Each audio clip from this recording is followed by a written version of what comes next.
嗯，哦，it is here at the meeting. No, no, not in meeting notes. It's here. Dharma studies, and we shared it.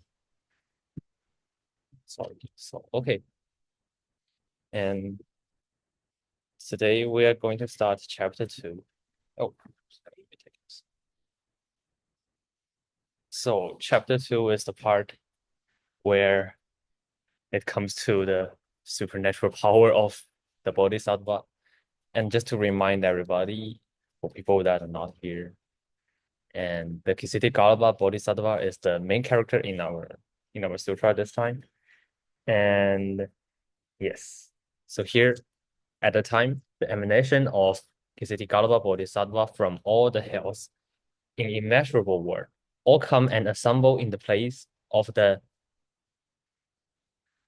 I think you like It's okay. correct my spelling last time. How to spell it? Prayas time.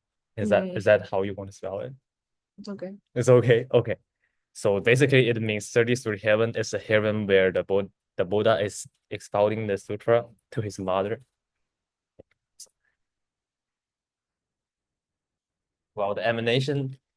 Do you guys know what is a emanation? No. So, as the comic indicates, it's just basically different kind of manifestation of the Bodhisattva, and it's pretty amazing because it makes the thing like where like all the Bodhisattvas comes together. Well, it's pretty good picture over there. And because of the spiritual power of the Tathagata, Tathagata is another name for the Buddha, and each come from his direction with beings who had obtained liberation from the karma passes, and all come holding light, incense, and flower to make offering to the Buddha. These groups of beings who come were irreversibly off the path to perfect complete awakening. Wow, this is a pretty complex sentence. But basically what it means is those people are now able to go into the Buddha's path. Like definitely they are not able to going back in the sense of the nature of becoming the Buddha. So those are like the great bodhisattvas, or we call Maha Bodhisattvas. They are great beings that they already reaching that kind of state because they had been taught and transformed by Ksitigarbha Bodhisattva. That's the reason.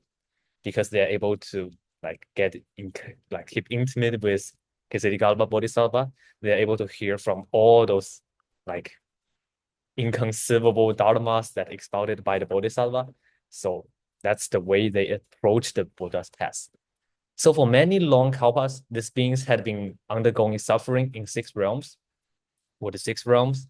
It has the picture here, but unfortunately it's in Chinese. Basically, what it means is the heaven people and the hungry ghost and Ashuras. Ashura means those beings that are always eagering for fight. They're always fighting each other. You can think of them as those like fighters nowadays, like people who are always being angry. Those are kind of the being that are aiming for the Ashura passes. And also the um animals.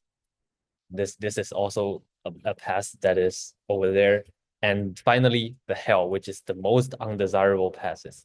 So for many kalpas, those beings have already undergoing sufferings in those 6 realms. So like they've already over there in the hell, and they know how hard it is, and they're already enjoying the kind of like excitement or joyful things that over there in heaven, but eventually they fell from the hell because it's a circle, right? It's going back and forth, back and forth. So due to the great kindness of Bodhisattva, they had each realized that these are not real. So they realized the attainment. So when they come to the Trayastaimak heaven, their heart dance joyfully, just basically joyfully. They gaze up in reverence at the Tathagata, and their eyes never leaving him for a moment. At the time, the world-honored one stretched forth his golden arm and yes, and placed his hand on the crowns of the head of all emanation of Ksitigarbha Bodhisattva. So this is a good picture. So like Buddha has basically thousands of hundreds of millions of hands and trying to touch the head. I think that is kind of a thing that is also quite popular in like in Tibetan Buddhism, right? I think that is not quite popular over there. Getting a blessing from like the hand is like Yeah. the most, I mean, very, very sacred. Very holy. So yes, so that's the way the Buddha is trying to tell the Bodhisattva, yes, you are pretty great, you are doing a great job, and I'm giving you that kind of power to help you. And let's see what the Buddha is talking about. I teach and transform obstinate living beings like this in evil age of the 5 generations. So now it calls 5 generations, but it's another word for 6 passages that we mentioned before over there. And sometimes it refers to 5 generations. Degenerations is because sometimes the Buddha referred to the 6 passages except for the Ashura passage, because it is kind of like the Ashura is not a stable passage according to the Buddha, and causing their minds to be regulated and tamed so that they abandon the forces and return to the truth. However, there are 1 or 2 out of every 10 who still have evil habits. So don't have any evil habits. That's what the Buddha wants to say. I too transform into hundreds of thousands of millions of emanations. Yes. And employ many skillful means. So skillful means is the, just to remind everybody, is the way that Buddha is trying to help other people. Like if people would like to, let's say it's a man who is seeking for a woman, the Buddha will transform to a woman's body and trying to attract that man, and eventually taking that man to the Buddha's path. So that's an example of what does it mean by this. Have a question? No. Oh, okay. And the relief sufferings. Yes. So eventually the purpose is to relieve sufferings. And the emanation may manifest in form of a man or woman, yes, a spirit or ghost, a deva, a naga, a mountain, a forest, a stream, a plain, a river, a pond, a spring, like many kinds over there. So yeah, it's just basically the different kinds, and it's hard to explain all of them, but just to give everybody a simple conclusion is, whenever the person needs it, the Buddha will transform into the form that they need and eventually take them into the Buddha's path. And it is the only in the form of the Buddha that I have manifested before them. It is not. I'm kidding. It's not only because, so the Buddha is not only being the Buddha sitting there, being really solemn or being like showing his dignity. It's not the only form, because the Buddha has no form. The Buddha can transform into different bodies. And the Buddha is telling Ksitigarbha, you see now how many kalpa after kalpa I'm trying to diligently to guide those beings. Like they are difficult to teach and helping them to go into liberation. So those are like the experience, like hard to tame according to their karma, because they have the kind of habit inherently deep rooted into their mind. So if they fall into lower realms, the Buddha is telling the Ksitigarbha Bodhisattva, you should remember that I earnestly entrusting you now, like helping all the beings in the Saha world. Saha world is the place that we are living at. It's referring to the Saha world. From now until Maitreya Buddha. Everybody know what's Maitreya? Maitreya is the Buddha that is coming next after the Shakyamuni Buddha. So in Chinese, it's called Mile. It's like a more popular name in What Chinese. is it in Tibetan? Huh? What is it in Tibetan? Well, good question. Let me. I mean, this is an open discussion. We can do that. Maitreya, sorry. Maitreya. Tibetan Buddhism. The Lord of the, do you recognize the this? Papa Chamba. Jambe Kyombo. Yeah, Jampe Kombo. Do you know what? Can I see the picture? Sure. Which one is it? That down? This is not a typical figure of Maitreya Bodhisattva. So in Chinese, Maitreya Bodhisattva is normal. Okay. I recognize. Yeah. Yeah. This is a typical figure in the Indian tradition. Yeah. So it's pretty solemn. But in Chinese, somehow Maitreya Bodhisattva is let me see. So there's a Chinese. Yes. So if you see like figure like this is kind of like The laughing Buddha? yeah, the laughing Buddha. Oh, The laughing Buddha is kind of the many. So here we're referring to Maitreya. So the laughing Buddha. Yeah. laughing, just smile. Yeah, Laughing, smell. Yeah, laughing, smelling Buddha. Yes. Yeah. We They always say it brings money. yes, People. yes. There's a word some people saying that. But I think the traditional like a figure of Maitreya Buddha is like No? similar to Shakyamuni Buddha. It's like later on in China, people transform that into the form of the laughing Buddha. Okay. Yes. So yes, and to live all sufferings. So that's what Buddha is saying. Basically, all the things that they're talking about is telling the Ksitigarbha Bodhisattva to help all the beings. And Ksitigarbha Bodhisattva says, throughout many long kalpas, Buddha have guided me so that I am able to attain inconceivable spiritual power and be replete with great wisdom. So now he already gets the, let's say, benefit from the Buddha because he's able to practice the Buddha's teachings or understand Buddha's teaching to see the Buddha or even because some people, even if they see the Buddha, they are able to have that kind of peacefulness within their mind. So yeah, there are a lot of things there, but my manifestation will feel measureless, as numerous as sand spring in hundreds, thousands of myriads of millions of Ganges rivers. In each of this world, I transform into hundreds of thousands of myriads of millions of emanations. So basically, there are many emanations over there, and this is what the figure is indicating. And each of them are trying to guiding beings to the nirvana. So that's a simple thing. And the Ksitigarbha Bodhisattva feel pretty well impressed. Feel not impressed. What's the word for it? Like feeling grateful because he's able to hurt the unwholesome karma. Like he's able to like please do not be concerned about the future living beings who have unwholesome karma. Like he wants to help them because in his mind he's able to see all the unwholesome karma that is within each people's habits or each being's habits. And the Buddha is saying, excellent, excellent. Now you see everything. Because you already know everything, you will definitely have that kind of will to help them in the future. And you are able to do that because of the power that the Ksitigarbha Bodhisattva has. So that's all. You were able to obtain Bodhi in the near future.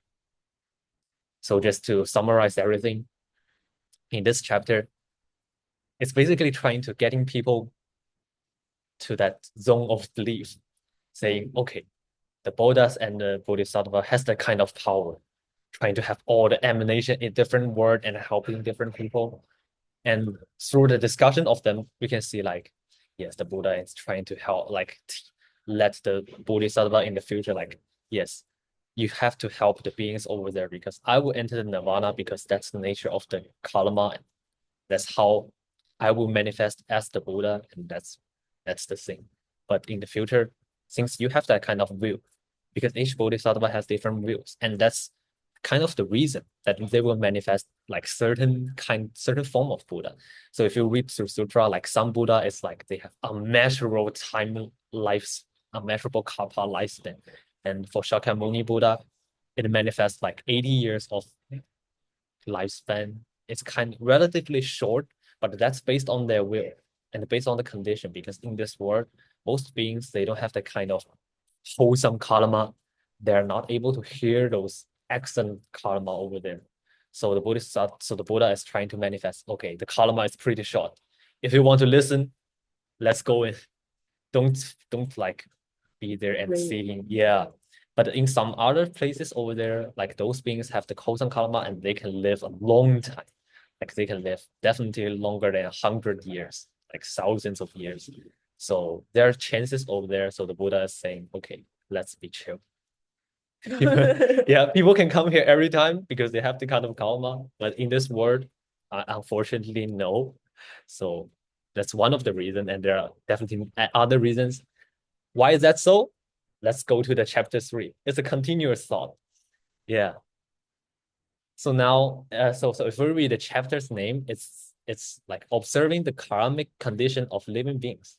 You see that the Ksitigarbha Bodhisattva says, like, there are beings that have unwholesome karma, but that is kind of like ambiguous. What is unwholesome karma?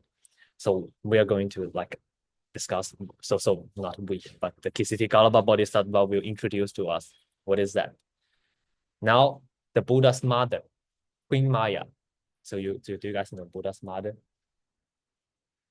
No? The queen, right? Yes, yes. She used to be a queen and she died. She became a disciple Uh, or something. uh, I think it's probably Buddha's wife become the Okay, disciple. sorry. Yeah, it's okay.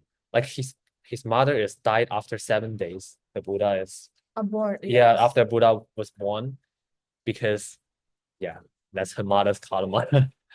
Well, let's see what's the question. In Tibetan, we say le for Le, karma, like le, your fate, le. le. Oh, le. So if something bad happens, we always say le, Le. it's le, It's le. Yeah. I think in Chinese there's similar things like we say. But we're not referring to the karma, we are kind of referring to the like the causes and conditions. So we say it's 缘分. 缘分. Yeah, it's kind of like the conditions that we have right now. So it is what it is. It's basically in English, it is what it is. So yes. And now basically the Buddha's mother is trying to ask what is what it is. So yeah. What do they experience? And the Ksitigarbha Bodhisattva is trying to answer that.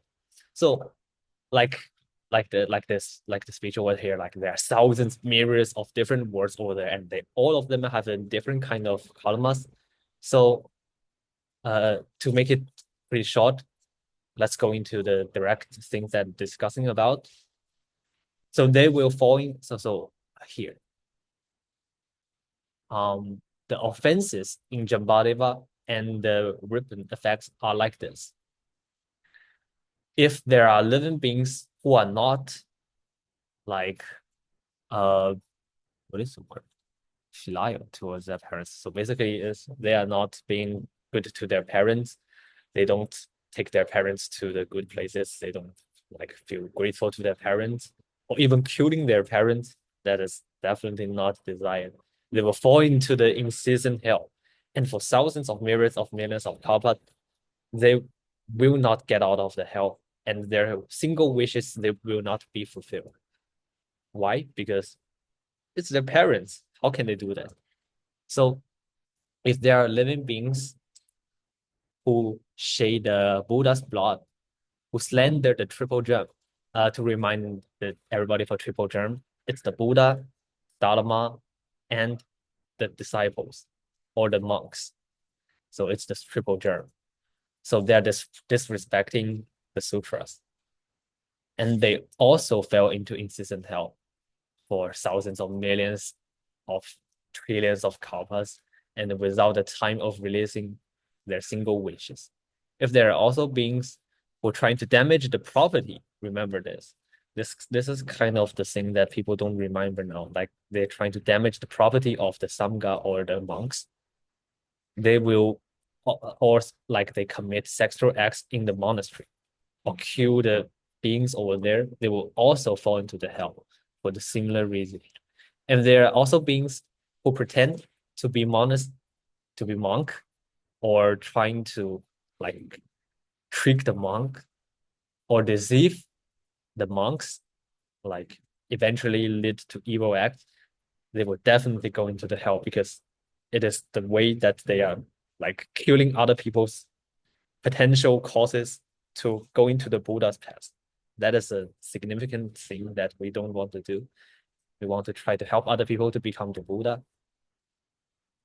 And if there are also beings who try to steal the wealth, steal the goods, steal everything from other people, this will also be the reason for them to fall into the incessant hell. Yeah, so there are five-fold causes to fall into the incessant hell. What if they're like lament during their, like, if someone stole something from someone, Mm. and then they like lament, like they feel guilty. Mm. Do they also like, does it count? This is a really good question. Later on in this sutra, the Bodhisattva discussed about that. They still will, but the time period will be significantly shorter. Like even so, if they are like really trying to be sincerely feeling guilty, like they will fall into the hell for single mind. Like even so, it's like in this mind I'm into the incessant hell, and next mind I'm going to the heaven. If they're being really sincere.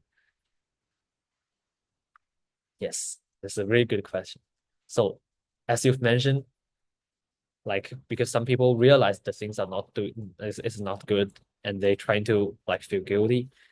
Those five things over there, if people are trying to feel guilty, although they will fall into the heaven, they will still like getting the wholesome karma in the future because they feel the guilt.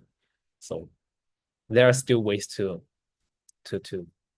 like compensate for the bad thing that have already done.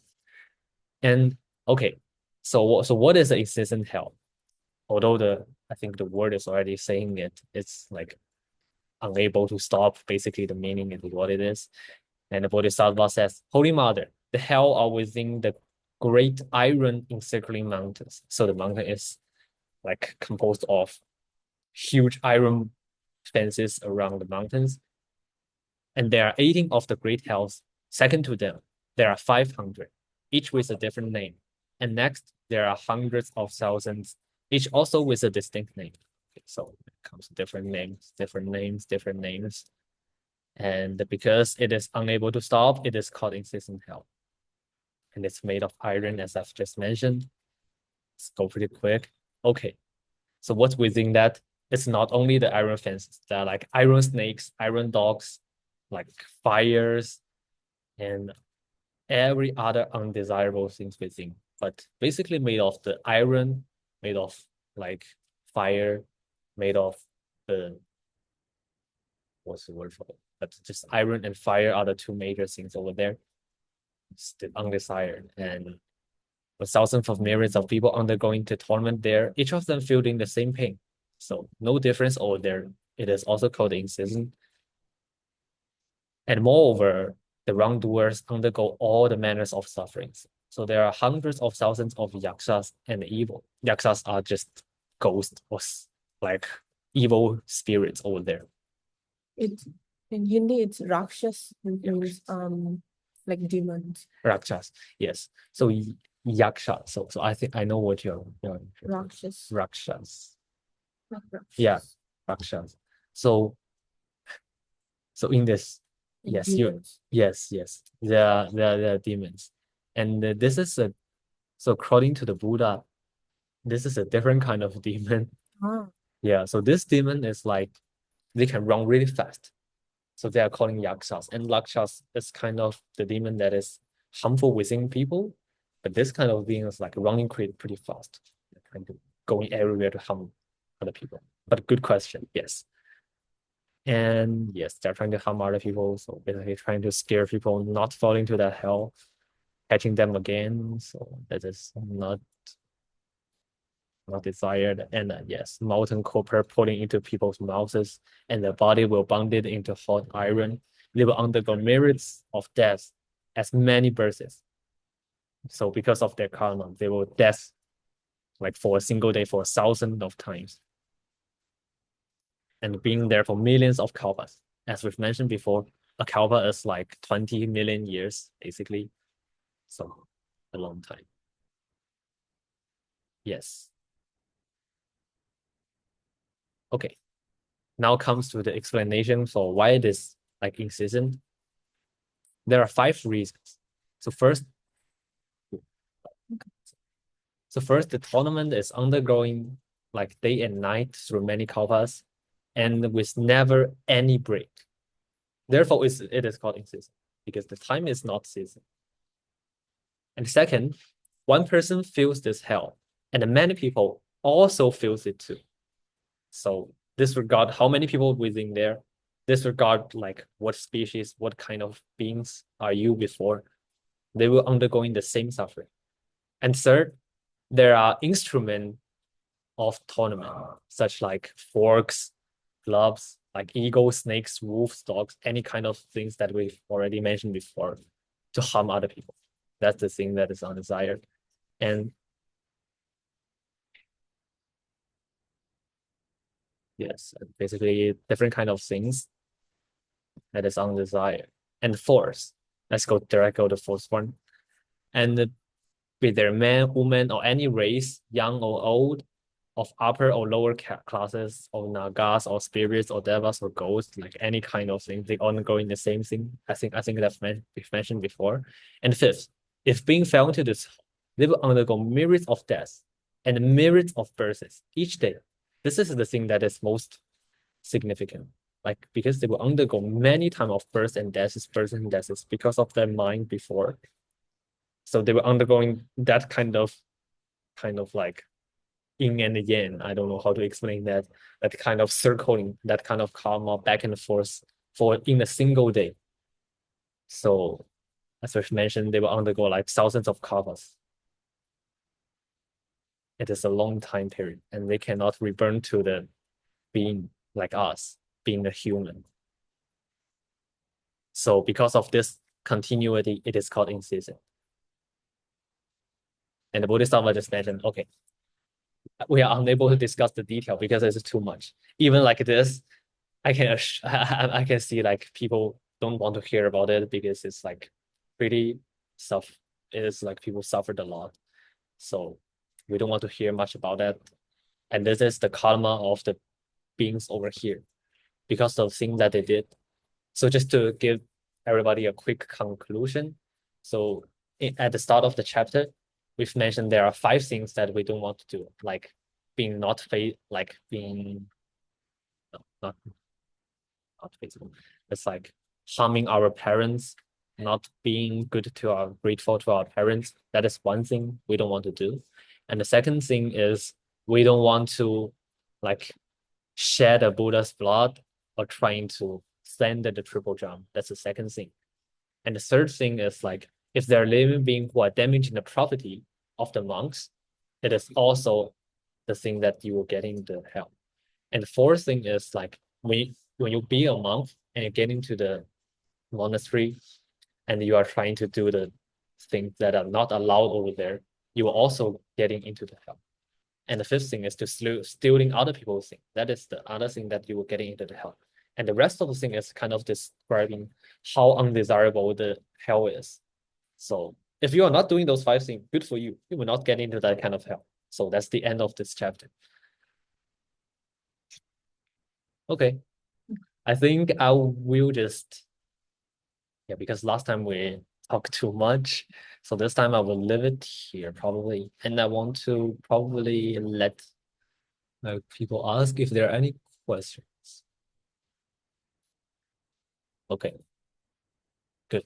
So do we need to ask Abraham if he's coming or like if he's not like coming to end of the meeting next week? Do you ask him or we just?